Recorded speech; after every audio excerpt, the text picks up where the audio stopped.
Good morning, everyone. Happy Wednesday, middle of the week, hump day. Thank you for being here for Behind the Door series number 41. It's where we at L&B Counseling try to go behind the door and just show you some of the things that we do, techniques, in hopes that our caregivers and our clients and even other clinicians can maybe get some tips on how to handle some of the things that we see in our office on a day-to-day basis. I'm Trent Morrow, owner of L&B Counseling.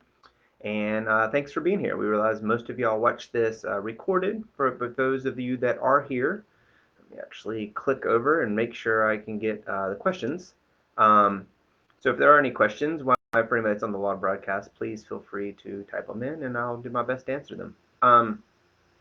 Today I wanted to talk about, let's not call it a concept, we call it motivation, willpower, cravings. A lot of those things kind of get rolled into one thing or another from time to time. So you'll hear them sometimes interchangeable. But just wanted to talk about it more from a perspective of what we do as clinicians here at L&B Counseling.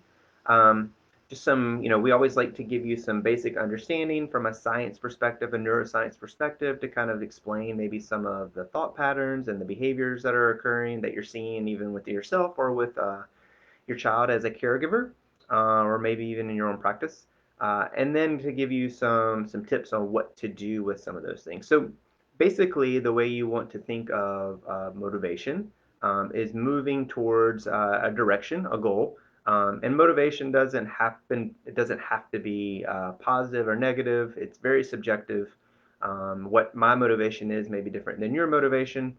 And so it's important to understand this little neurochemical called dopamine, which is what drives us into action or pushes us towards action, whether it's a craving to go work out or a craving for food or for drugs. It's a very subjective neurochemical, which is good and bad. So some of the techniques we'll talk about is maybe ways to leverage that system to have it be more effective and make better choices overall. But just understand that dopamine's about anticipation. It's about something that you need. If you think of it like caveman days, it was get out there and go hunt, go get something that you need to have, and so the neurochemical would come on and it would push someone into action, which is a good thing. Um, just to kind of understand how the neurochemical works, kind of at a baseline.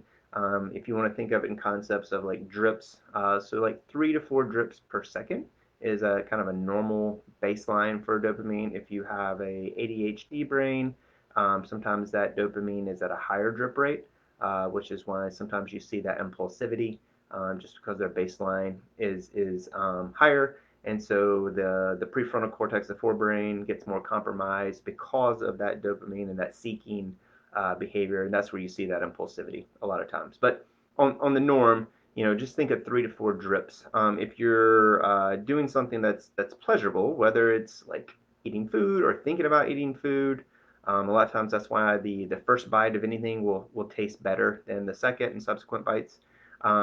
It's going to increase your dopamine by about 50%. So maybe if you're anticipating, going out to eat tonight, your dopamine is starting to ramp up thinking about that thing that you're going to eat. Um, and it does this for anything. Maybe you can't wait to get home to, your kids can't wait to get home to play video games or get on their phone or all these different things. So you're seeing an uptick in that dopamine, so that's uptick in that craving. And then it climbs from there. So if you want to think of like nicotine, nicotine is about 100% higher. So from a drip rate, you're talking about 8 drips per second, or 8 to 12 drips per second. And then it climbs all the way up to the really hard drugs. Let's take cocaine, for instance. It's 1,000% higher than your normal baseline. So what's interesting is, all of our body and our biochemistry is different. So you have to kind of take that into perspective. But within the average of mean, you want to think of like where your drip rate is based upon substances or things that you're doing. So one of the things that I find interesting, especially in our practice, is because we see this so much, is the impact on dopamine and the drip rate of the dopamine when it comes to video games and social media.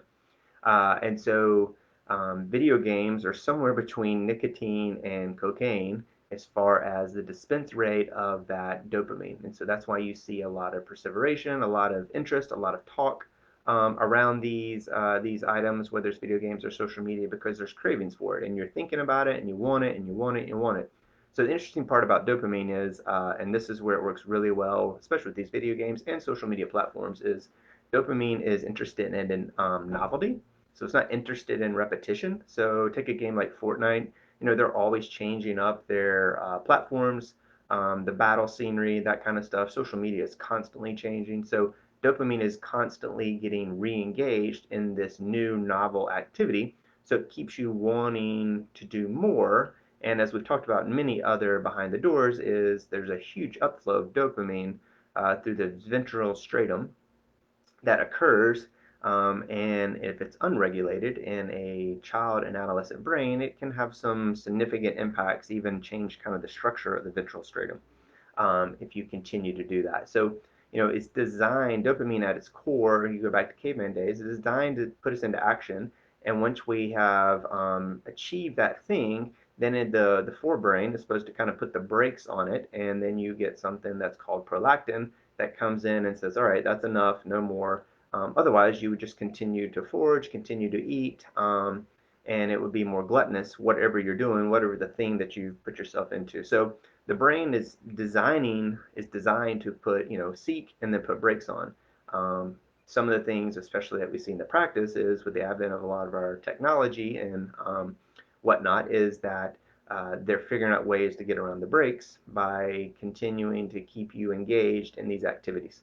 So that's why you're seeing some of the, like when you take the games away or take the phone away, especially in our teenagers and our kids, you're seeing some withdrawal symptoms. A lot of irritability, power struggles, negotiating, those kind of things.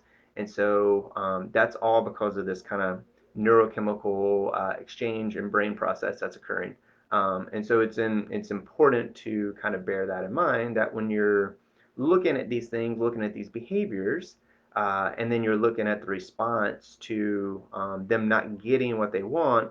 When you have a craving, dopamine is meant to get rid of that craving. And then so you're getting, in a sense, you're getting like this pain because you're not getting what you need. I mean, the easiest thing to see is like if someone's going through heroin withdrawals, is like you can see that pain, that physiological pain that they're experiencing. Well, this also occurs on an emotional level and some physiological level too. With all these things, when you're not getting something that you want and you're used to getting, there is pain associated with that. And so that's why, it's never enough, it's never enough, it's never enough when you go after these things from a dopamine kind of science level, brain science level. And then the novelty part, is also taken away too. So the brain is not as interested in it, and so therefore you're not getting as much dopamine from it as you did the first time. It's the whole reason why the steak doesn't taste as good the second bite and third bite than it did the first bite. So just understand those things. And we talked about serotonin last week as far as being a good buffer against stress and those kind of things. So dopamine is about future, seeking future, and serotonin is about here and now. So as we kind of transition into what can you do with this stuff from a tool standpoint, and just being certainly what we do from a clinical standpoint is um, serotonin is a nice buffer against some of the angst that you're going to feel. And so that serotonin is having that peer engagement, whether you're an adult or a teenager.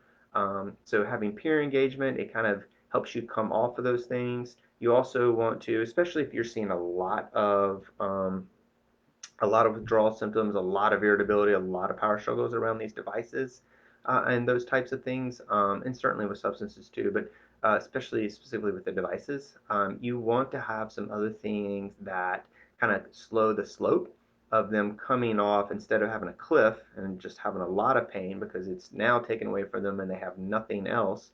You want to kind of lessen the slope, and by doing that, you do other things that can give them some dopamine, whether it's exercises or doing stuff socially, getting out, maybe playing board games, putting together puzzles, things that are engaging, either intellectually, cognitively, or even physically.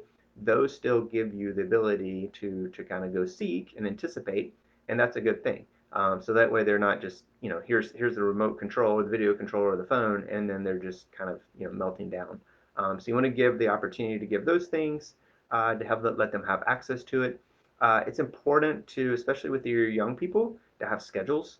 So you just don't want to hand them a device or hand them a video game or a phone and just have unmitigated dopamine and shaping those behaviors that their forebrain, their prefrontal cortex is not mature enough to be able to kind of put the brakes on and manage that. So you're gonna have to do that for them. You're gonna have to do it for yourself. You have to be a good role model for them, and make sure that you're practicing what you preach. And so you didn't grow up with this stuff, and they're growing up with it all the time. And so it makes it a little harder for us to understand as parents, and I can speak as a parent conceptually, but just understand, what's age appropriate for all these things and all these different access points that they have to get this dopamine, and help them come up with schedules, help them kind of break it up. Don't make everything about a reward. I mean, dopamine is meant to push us into action. So we get dopamine by just acting on it, not just by achieving the goal. So, you do things in incremental ways, incremental times.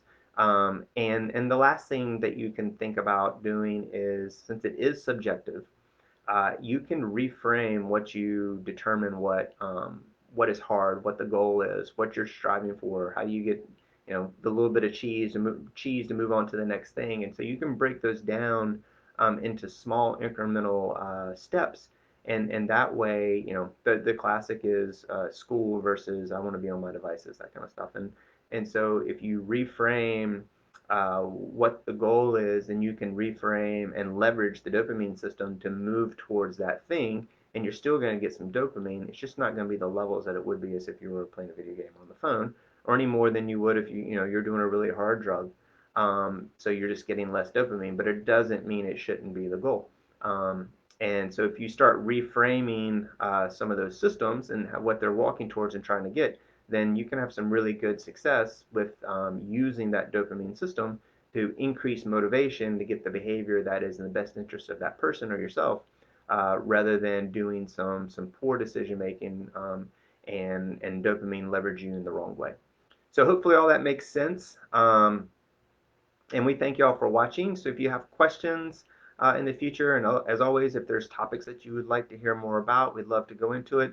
This is just a little sample size of stuff that we bring in behind the door when we're with our clients, and try to teach them about how the brain is working, and then teach them ways to kind of leverage the systems that are naturally there so they can get the most out of their experience. Thanks for being here. I am off next week, but Kirsten is doing Behind the Door next Wednesday at 11, and we'll see you then. Have a great day.